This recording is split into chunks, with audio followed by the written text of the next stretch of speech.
बिस्मिल्लाहिर्रहमानिर्रहीम, अस्सलाम वालेकुम, गुड इवनिंग एंड नमस्कार टू एवरीवन। मैं हूं फ़खर यूसुफजई और आप देख रहे हैं debate with Fakhar. Debate with Fakhar में आज यकीनन हम बात करेंगे एक दफ़ा फिर अफ़गान इशू के हवाले से और उसमें होने वाली डेवलपमेंट्स के हवाले से जो जो चीज़ें जैसे जैसे आगे की तरफ बढ़ती है तो उसके ऊपर हम बात करते हैं और आप लोगों को भी उस से जो है वो अपडेट करते हैं।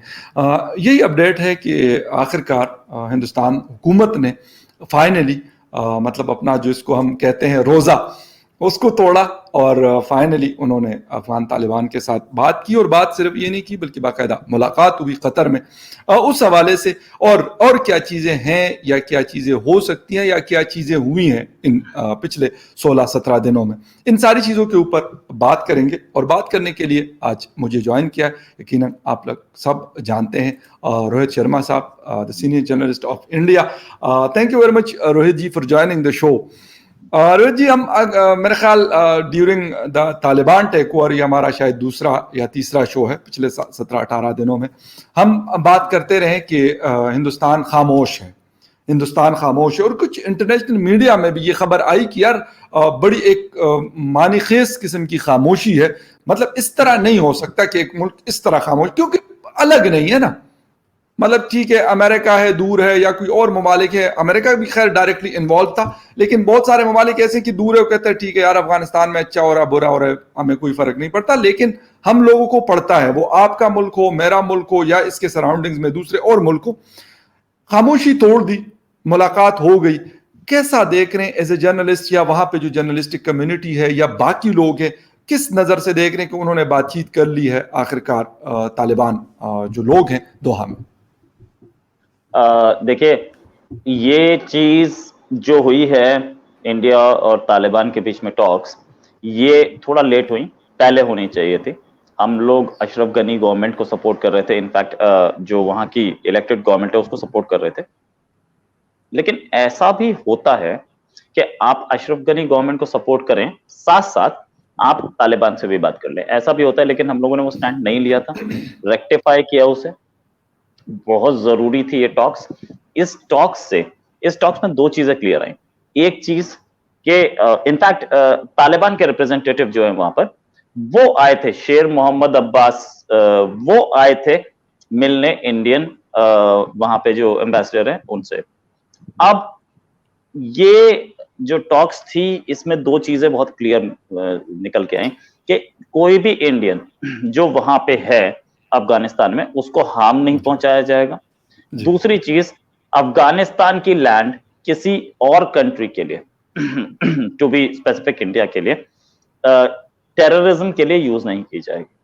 ये दो चीजें बहुत क्लियर आई और ये दो चीजें इंडिया ये दो गारंटी मांग रहा था। अभी उन्होंने हमें गारंटी दे दी है, गवर्नमेंट ऑफ इंडिया इस पर नजर मारेगी, इसको देखेगी कि गारंटी कितनी काबिल है, गारंटी कितनी पुख्ता है। प्राइम मिनिस्टर ने एक ग्रुप बनाया था, वो ग्रुप जो था वो अफगानिस्तान सिचुएशन पे था और अफगानिस्तान में जो कुछ हो रहा है उस पर वो बात करेंगे। उसमें अजीत डोभाल भी हैं, हमारे नेशनल सिक्योरिटी एडवाइजर, हमारे फॉरेन मिनिस्टर भी हैं जयशंकर साहब। ये सारे के सारे लोग मिलकर के प्राइम मिनिस्टर के निगरानी में ये सब देख रहे हैं कि अफगानिस्तान में एज द सिचुएशन अनफोल्ड्स क्या सिचुएशन है, और जैसी अनफोल्ड होती है हम उस पर फर्दर एक्शन ले। क्योंकि अब एक चीज तो बहुत क्लियर ये है कि इस आपका एक नेबरिंग कंट्री, एक सार्क का मेंबर है, जहां पर एक गवर्नमेंट है तालिबान की। Now you have to deal with that government. आप उससे अगर नहीं रिएक्ट, आप उससे अगर दोस्ती नहीं करते, वो सार्क में आएंगे, उनका फॉरेन मिनिस्टर आएगा, और आप क्या करेंगे उस समय? आप उससे हाथ मिलाने से मना कर देंगे? मुझे तो नहीं लगता। ठीक है, तो वो ये हमारी जो अपनी प्रॉब्लम्स थी, सार्क की आप मीटिंग ना होने दें, चलिए वो भी हो सकता है। लेकिन अगर हम लोगों के एक ऑफिशियल कांटेक्ट बन जाए, ये एक मीटिंग थी, कर्टसी मीटिंग थी, और इस मीटिंग के बाद हो सकता है ऑफिशियल कांटेक्ट का रास्ता खुले। मोर रिसेंटली तालिबान जो स्टेटमेंट्स दे रहा था, वो स्टेटमेंट्स कुछ ऐसे थे कि हम इंडिया के प्रोजेक्ट्स को प्रॉब्लम नहीं करेंगे, इंडिया से बेटर रिलेशंस चाहते हैं। एक ट्रेड बीच में बंद किया था, लेकिन उस ट्रेड पे भी कोई बहुत ज्यादा हम लोगों को नहीं दिखा। तो तालिबान इंडिया की ओर कदम बढ़ा रहा था। क्यों बढ़ा रहा था? उसका रीजन था मैं ये नहीं बोलूंगा तालिबान की मजबूरी थी, but Taliban this time around wants a better recognition, international recognition. उन्होंने एयरपोर्ट जो है वो किसी को दिया है करने के लिए, ठीक है, और दूसरी चीजें और इन्वेस्टमेंट वो ढूंढ रहे हैं, वो मेंटेनेंस ढूंढ रहे हैं चीजों का। तालिबान आ जरूर गया है, लेकिन इस बार इंटरनेशनलाइज होता दिख रहा है हमें। हालांकि तालिबान का मामला कुछ ऐसा है कि तालिबान जो बोलता है उससे उल्टा कई बार करता है, तो हम लोगों को ये चीज भी देखनी पड़ेगी कि वो कितना उल्टा करता है, कितना वो करता है। लेकिन एज ऑफ नाउ अगर तालिबान ने हमसे बात करने की कोशिश की है और इश्यूज पे, जो those issues which are pertaining to India, तो हमने बात की है, इसमें कोई शक नहीं है, and this should have been done earlier. ठीक है, अच्छा, बिल्कुल सही है यही बात, क्योंकि जितने भी एक्सपर्ट्स हैं, इवन मतलब हिंदुस्तान के जो एक्सपर्ट्स हैं, पॉलिसी एक्सपर्ट्स हैं, मुख्तलिफ जियोपॉलिटिकल एक्सपर्ट्स हैं, उन्होंने ये बार बार कही है ये बात कि पता नहीं इसमें मतलब इतना लिंगर ऑन क्यों किया जा रहा है इन चीज़ों को, क्योंकि बात हमने करनी है। वहाँ पे एक हुकूमत आई है, मोहम्मद अब्बास तानकजई साहब की स्टेटमेंट भी बहुत ज़्यादा मतलब हिंदुस्तान के ट्विटर हैंडल से मैंने बहुत उसको देखा, बहुत शेयर किया गया। जो स्टेटमेंट उन्होंने दी पश्तो में थी और उसके साथ उर्दू सब टाइटलिंग थी, और उन्होंने कहा, इंडिपेंडेंट उर्दू को उन्होंने इंटरव्यू दिया था, उसमें उन्होंने कहा कि भाई हम चाहते हैं कि हिंदुस्तान समेत दुनिया के साथ अच्छे ताल्लुकात बनाए। और उन्होंने ये भी कहा था कि पाकिस्तान ने हमारी 40 साल मेहमान नवाजी की, ये बात भी उन्होंने की, और कहते हैं हमारा एक बड़ा बेहतर दोस्त जो पड़ोसी मुल्क है वो पाकिस्तान है। एक मुल्ला हैबतुल्लाह के हवाले से अभी खबरें आ रही है कि वो एक जिसे कहते हैं, वो अमीरुल मोमिनीन कहा करते थे मुल्ला उमर साहब को, मतलब सेम लाइक दैट मुल्ला हैबतुल्लाह होंगे, उसके अंडर जो है प्राइम मिनिस्टर एंड प्रेसिडेंट काम करेंगे। इस तरह की चीजों में, या फिर जब हम हिंदुस्तान की मीडिया को रोहित जी देखते हैं, पाकिस्तान का मीडिया एक और तरफ पे जा रहा है, ये भी एक एक्सट्रीम है कि आप सारी अच्छी अच्छी चीजें दिखा रहे हो और मतलब कहते हो कि नहीं जी बस सब कुछ अच्छा हो रहा है। ये भी एक सवाल है, बहरहाल कुछ लोग इसको भी उठा रहे कि यार ऐसा नहीं है जो आप बिल्कुल तस्वीर का एक रुख दिखा रहे हो, लेकिन ऐसा भी नहीं है कि तस्वीर का सिर्फ वही रुख दिखाया जाए कि जो बिल्कुल ही खराब खराब चीजें चल रही हैं। तो दोनों साइड पे आपका मीडिया भी और पाकिस्तान का मीडिया भी, मतलब एक अगर ईस्ट पे जा रहा है तो दूसरा वेस्ट पे जा रहा है, मतलब दोनों बैलेंस कोई भी नहीं जा रहा। क्या वजूहत है इसके पीछे कि हम दोनों जो है एक्सट्रीम चीजें दिखा रहे हैं, और मुल्ला हैबतुल्लाह के हवाले से क्या नजर रखते हैं? देखिए, जब हम बात करते हैं किसी भी कंट्री की, एक 50 साल 100 साल किसी भी कंट्री के लिए बड़ी चीज होती है, राइट। लेकिन किसी भी कंट्री की हिस्ट्री जो देखी जाती है वो पिछले 40 साल 50 साल में देखी जाती है कि उसने पहले कैसे बिहेव किया है। अगर इंडिया पिछले 30 साल में अमेरिका की ओर ड्रिफ्ट किया है, ठीक है, और पाकिस्तान चाइना की ओर ड्रिफ्ट किया है, और सडनली एक स्टेटमेंट आ जाए कि हम तो चाइना को पसंद ही नहीं करते, तो उसको सब शक की नजर से देखेंगे। या इंडिया में से स्टेटमेंट आ जाए भाई हमारा सबसे बड़ा दुश्मन अमेरिका है, तो उसको सब शक की नजर से देखेंगे। तो ऐसे ही तालिबान के साथ है। हम पिछले 30 साल की अगर हिस्ट्री निकाल के देखें तो तालिबान का ट्रैक रिकॉर्ड किसी भी चीज में, चाहे वो टेररिज्म हो, चाहे वो ह्यूमन राइट्स हो, चाहे वो विमेन्स राइट्स हो, चाहे वो दूसरा इंटरनेशनल रिलेशंस हो, बहुत अच्छा नहीं रहा है। और उनका एक चीज और भी है, उनका पाकिस्तान लिंक्स भी बहुत अच्छे रहे हैं हमेशा से, जो तो हमारे लिए वो एक प्रॉब्लम होती है इंडिया के लिए। ये जरूर होता है कि पाकिस्तान अफगानिस्तान दोनों अगर एक फ्रंट पे आ जाते हैं तो हमारे लिए प्रॉब्लम ऐसे आती है कि पिछली बार हमारा एक प्लेन हाईजैक हुआ था जो कि कांधार ले गए थे, और हमें टेररिस्ट उसमें छोड़ने पड़े थे। तो हम लोग वी हैव सीन इट, हमारे साथ प्रॉब्लम रही है। और अफगानिस्तान से जो टेरर निकला है उसका इंडिया भी एक विक्टिम रहा है। हालांकि इतना बड़ा विक्टिम नहीं रहा है जितना बड़ा अमेरिका रहा 2001 अटैक में, लेकिन इंडिया के भी कम लोग नहीं मारे गए। अगर आप इफ यू काउंट देम तो it will be more than 2000 at any cost. तो इंडिया एक टेरर विक्टिम रहा है, और वो भी वो टेरर जो कि अफगानिस्तान की सरजमी से चला था और तालिबान की सरपरस्ती में चला था।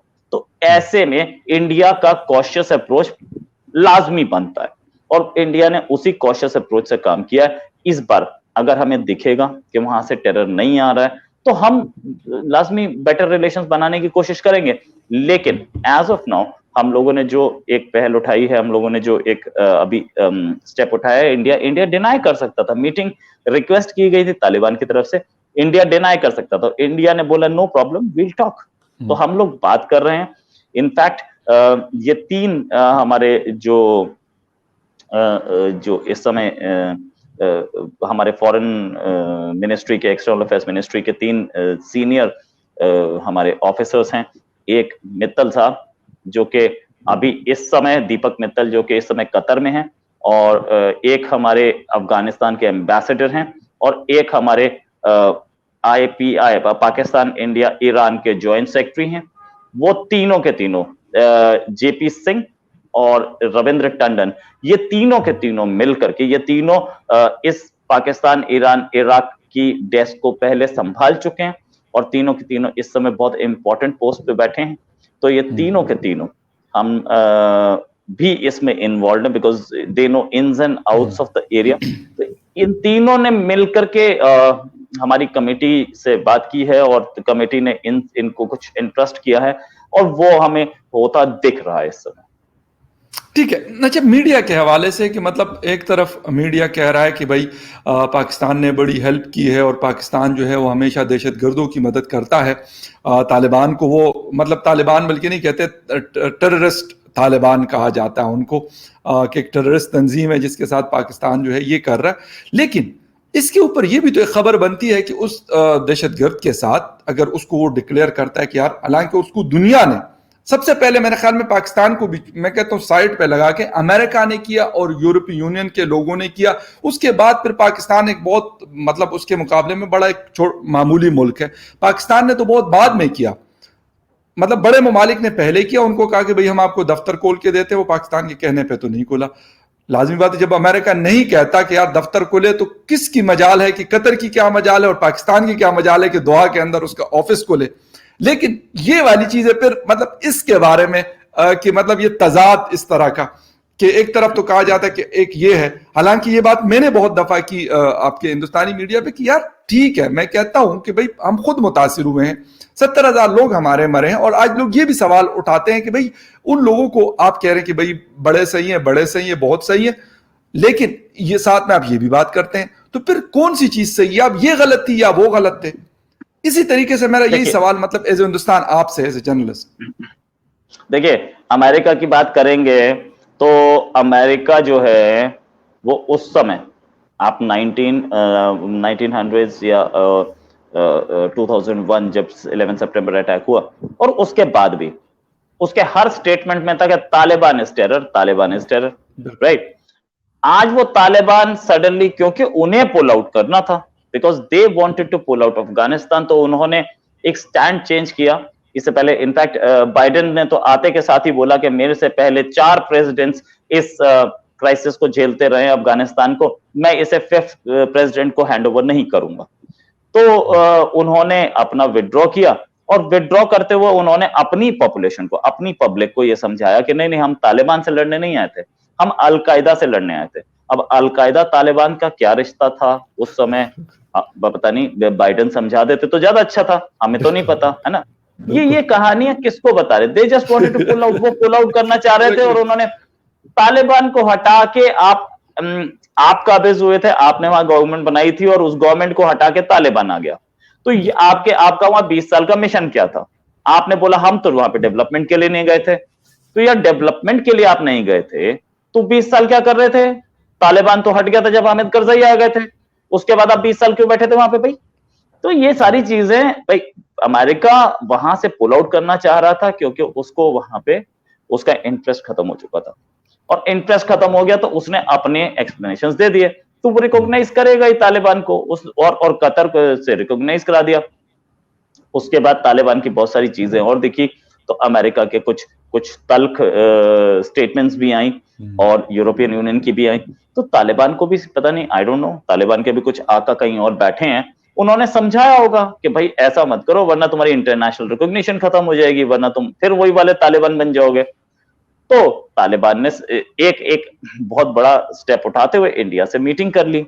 अब वो इंडिया से मीटिंग हुई है, अब इसके साथ साथ जब इंडिया से एक बार मीटिंग हो गई, तो वो दूसरों से भी मीटिंग करना चाहेंगे या हो सकता है कर रहे हो, तो वो कर रहे होंगे, धीरे धीरे करके रिकॉग्निशन की ओर बढ़ेंगे।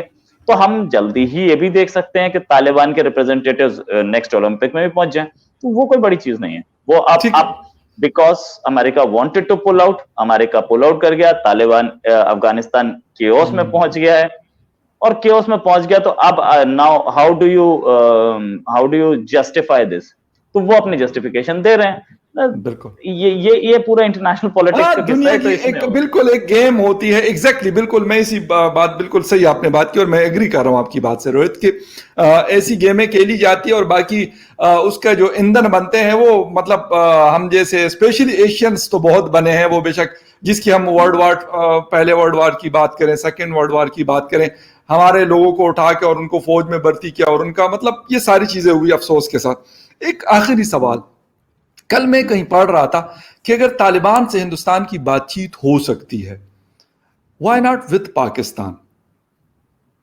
मतलब वहां तो अभी उनकी रिकॉग्निशन भी नहीं हुई। पाकिस्तान तो एक प्रॉपर मुल्क है, हम जो भी उसको आपके मतलब ख्याल हो सकता है, हिंदुस्तान के लोगों का हो सकता है, हिंदुस्तानी मीडिया का हो सकता है, वहां के पॉलिटिकल लोगों का हो सकता है, वहां के मीडिया का कुछ ख्याल और हो सकता है, बट पाकिस्तान एग्जिस्ट करता है दुनिया में और मतलब 7th न्यूक्लियर पावर है दुनिया का।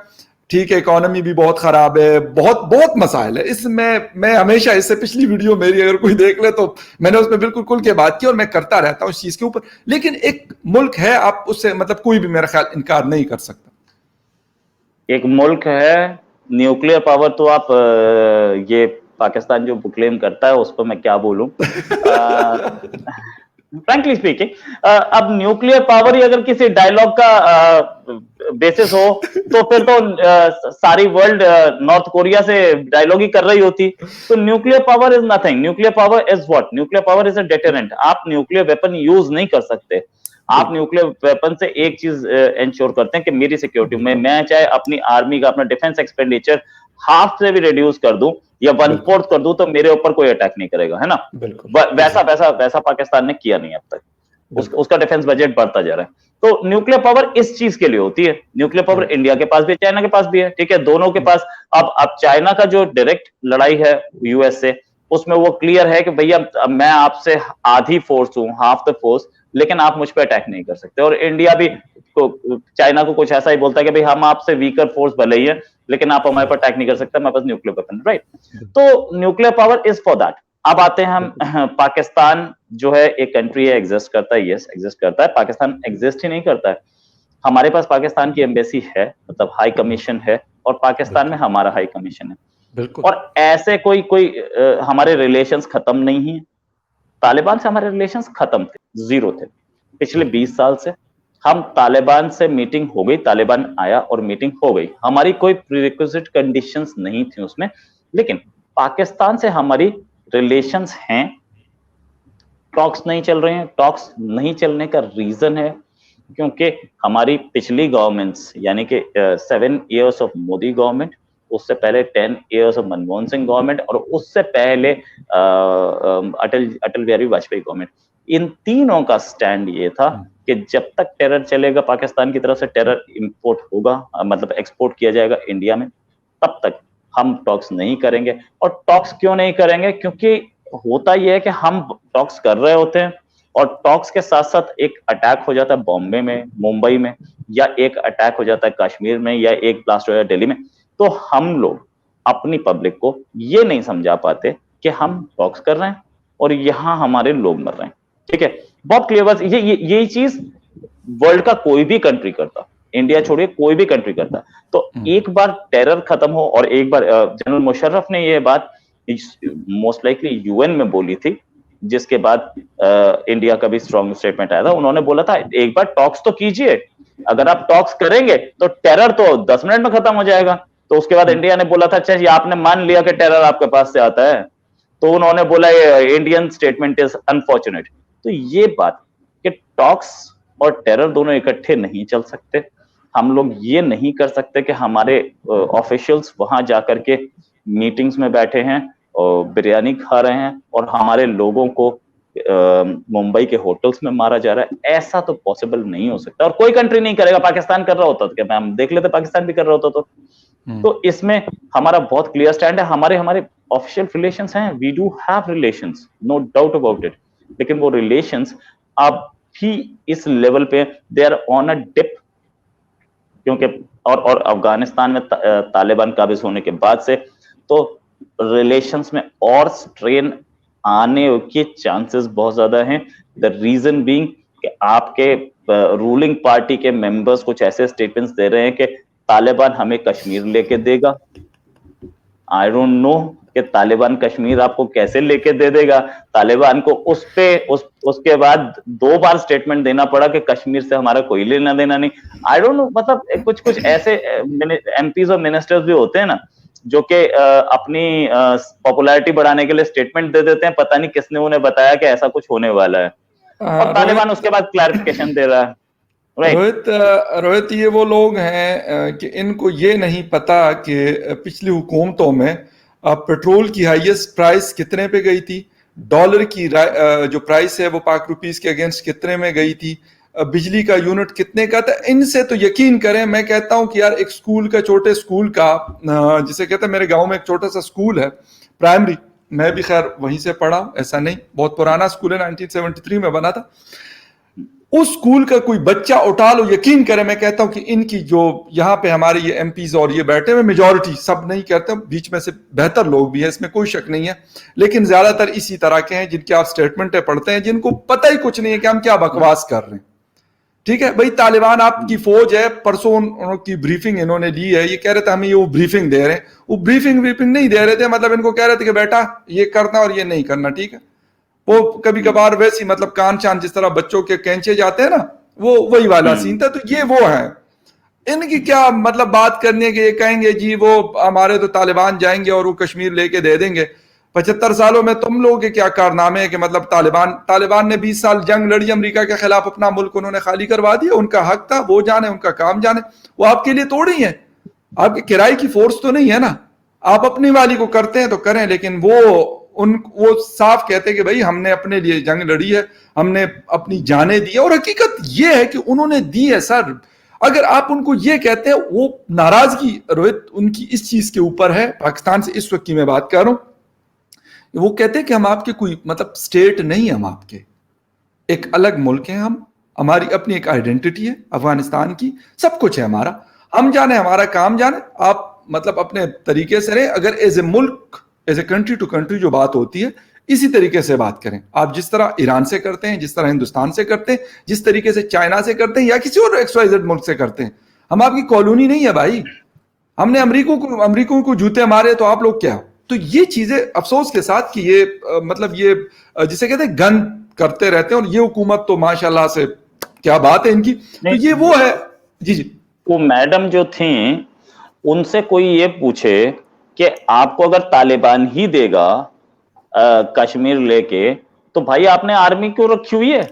एग्जैक्टली, तब ये क्वेश्चन, बिल्कुल ये जेन्युइन क्वेश्चन ये है, मुझे नहीं समझ में आया, है ना? ये जेन्युइन क्वेश्चन है। और उनके तकरीबन 2000 अरब रुपए हर साल का बजट, यानी हर साल उसमें इंक्रीज होता है, अच्छा खासा इंक्रीज होता है उसमें। वो किस लिए भाई? वो इसी चीजों के लिए होता है। क्या आप उनका काम यही है? उनका काम ये थोड़ी है कि मतलब यहाँ पे जाके बड़े बड़े एम्पायर्स खड़े कर दो, पापा जान बनाओ, ये करो वो करो। अफसोस ये कि ये वो लोग हैं कि ये सिर्फ मतलब जूता चाट सकते हैं और कोई बात तो कर नहीं सकते ना। कोई जनवन जाके बात कर ले कि भाई ये आपका काम है, आप ये करेंगे, पार्लियामेंटेरियन हम है, ये हमारा काम है, लेजिस्लेशन करना हमारा काम है, मुल्क की हिफाजत करना आपका काम है। आप यहां पे टांग ना अड़ाएं, हम वहां पे टांग नहीं अड़ाएंगे। और मैं अक्सर, यकीन करें रोहित, मतलब मैं अक्सर ये बात करता हूं कि भाई हिंदुस्तान के मैं जर्नलों को भी देखता हूं, हिंदुस्तान के मैं ब्रिगेडियर्स को भी देखता हूं, और मैं अपने मुल्क के लोगों को भी देखता हूं, उसी रैंक के लोगों को मैं देखता हूं। तो यहां पे उनके मतलब बड़े बड़े आलीशान बंगले, और उसके अंदर किस किस्म का मतलब इंटीरियर, बंदा हैरान परेशान हो जाता है कि यार क्या फर्क है, अगर वहां पे भी एक कर्नल था, यहां पे भी एक कर्नल है, फर्क क्या है? मतलब या तो अमेरिका और पाकिस्तान का फर्क तो नहीं है ना। हिंदुस्तान में एक साथ के ममालिक थे, रहे हैं, मतलब पड़ोस में है दोनों। वहां पे क्या मतलब कोई फ्री का फौजी होता है और यहां तनख्वाह लेता है, दोनों को सैलरीज मिलती है ना। अब ये तो नहीं है कि वहां की फौजी को जो है वो मिसाल के तौर पे मैं कहता हूं $1000 मिलती है, तो पाकिस्तान के फौजी को कोई $10,000 मिलते हैं, ऐसा भी तो नहीं। इस तरह का फर्क भी नहीं हो सकता। थोड़ा बहुत ऊंच नीच हो सकती है कि कर्नल की तनख्वाह अगर यहाँ पे 3 लाख है तो हो सकता है वहां पे चले 3 लाख ना 2.25 लाख होगी, इस तरह का फर्क होगा। तो एक जनरल, ये लोग आज सवाल पूछते हैं कि भाई आप लोगों के पास इतना पैसा कहां से आता है? बाकी सारे लोग काम करते हैं ना, उनके बिजनेस शुरू हो जाते हैं ना, उनका कोई और हो जाता है। तो ये सारे सवालात और इस तरह की जो आप जिनकी बात करें, तो माशाल्लाह से ये खवातीन और इस तरह के हजरात, हमारा पार्लियामेंट इनसे भरा पड़ा है और इसीलिए मुल्क आगे नहीं जा रहा कि वो सिर्फ उनका पूरा दिन यही काम होता है। कोई अपने साथ वो जूता लेके आके डेस्क पे उस पे रख लेता है, टेबल में। वावड़ा साहब काशिफ अब्बासी के शो में, कोई कहता नहीं मैं नीचे से उसको चाटूंगा, कोई कहता नहीं मैंने इसको पॉलिश करना। तो जब इस तरह की चीजें होंगी तो उनसे मैं एक्सपेक्ट नहीं कुछ कर रहा। और मैं तो यही रिक्वेस्ट करता हूं, बल्कि बहुत हमारे सीनियर जो जर्नलिस्ट अफगानिस्तान को जो अच्छे से समझते हो, कहते हैं खुदा का वास्ता भाई, अशरफ गनी को आपने नाराज कर दिया, अब इस तालिबान को ना नाराज करो, छोड़ दो उनको अपने हाल पे। वो हुकूमत बनाए, वो मुल्ला हिबतुल्लाह को रखे, वो तानकजई साहब को रखे, वो किसी और साहब को रखे, उनका अपना मुल्क करने दो। आप अपने मुल्क को संभाल लो, ज्यादा बेहतर है। तो रोहित जी यही है, हम तो यही दुआ करते हैं कि अगर रीजन में अमन आता है तो उसका फायदा मेरे और आप जैसे आम लोगों को होगा, और जो आपके यहाँ आवाम रहती है, मेरे यहाँ आवाम रहती है, उनकी जिंदगियां बेहतर होगी। बाकी तो मतलब सारे ड्रामे इनके चलते रहेंगे, वो खत्म नहीं होने। एंड व्यूअर्स, बात बहुत लंबी मैंने कर ली, रोहित ने पॉइंट उठाया था और मुझे बड़ा अच्छा लगा, तो उसके ऊपर फिर मैंने अपना छोटा सा भाषण दिया है। I am sorry for that. And Rohit ji thank you very much. America और चाइना के हवाले से भी मैं बात करना चाह रहा था, लेकिन ऑलरेडी हम अपने टाइम से एक्सीड कर गए, तो किसी और टाइम उस पर बात कर लेंगे कि अब चाइना के ऊपर अमेरिका ने अपना फोकस कर लिया है और वो आगे क्या करेगा। तो इस पे आई होप सो कि किसी और वीडियो में बात होगी। Thank you very much for joining the show and thank you very much viewers for watching debate with Fakhar Yousafzai. किसी और डिबेट में फिर मिलते हैं। Take care, bye.